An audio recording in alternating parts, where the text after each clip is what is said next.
pose quand même quelques questions pour notre avenir qui est la retraite. La retraite, on l'attend. Et puis quand elle arrive, eh ben, on est un petit peu démunis si on ne l'a pas préparée. Le meilleur conseil que je donnerais aux gens, c'est de préparer sa retraite, y penser, y réfléchir, pas attendre que ça arrive.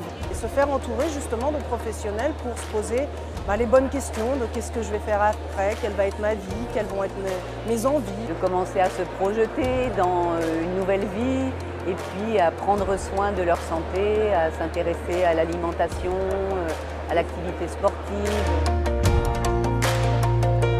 C'est en venant à des salons comme ça qu'on est venu un petit peu chercher des idées, de voir qu'est-ce qu'on pourrait faire partie d'une association. Pour s'occuper en fait, quand on va arrêter de travailler.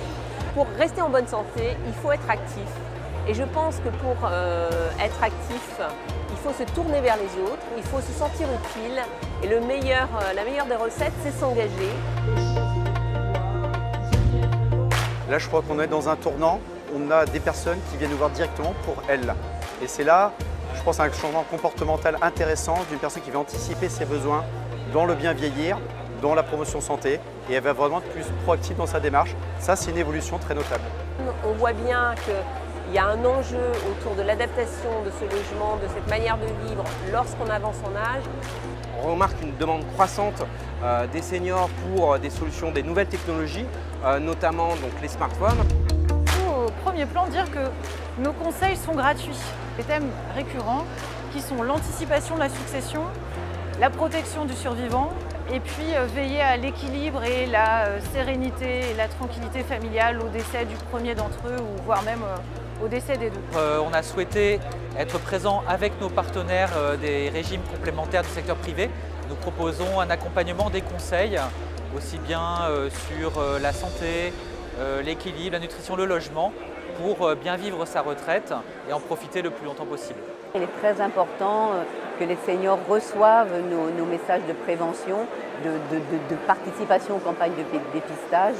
Aujourd'hui, nous sommes là pour les motiver dans l'ouverture de leur dossier médical partagé. Alors le centre de prévention Bien Vieillir à Gercarco-Bretagne propose des bilans aux seniors de plus de 50 ans et on leur donne des conseils et des recommandations pour favoriser le vieillissement en santé. On a choisi d'être au forum et on est très content d'y être parce que ça nous donne aussi la possibilité de faire des conférences et de faire des animations sur l'espace conseil santé et sur l'espace animation. Alors moi je trouve que le public est très intéressé, ils ont plein de questions, ils sont très à l'écoute de tout ce qui concerne la santé en général. Il n'y a pas d'hésitation, le public senior est un public charmant, il est demandeur, il a des besoins, il a des questions à poser, il a des informations à prendre. Nous avons besoin de partenaires prescripteurs. Là, on touche deux publics, les particuliers et les professionnels. Une garantie d'avoir du passage lors du forum qui est spécialisé, qui est bien ciblé. C'est une garantie, je dirais, de succès et d'affaires aussi. Et être là tous les ans, c'est bien parce qu'on s'aperçoit qu'on touche des nouveaux clients tous les ans.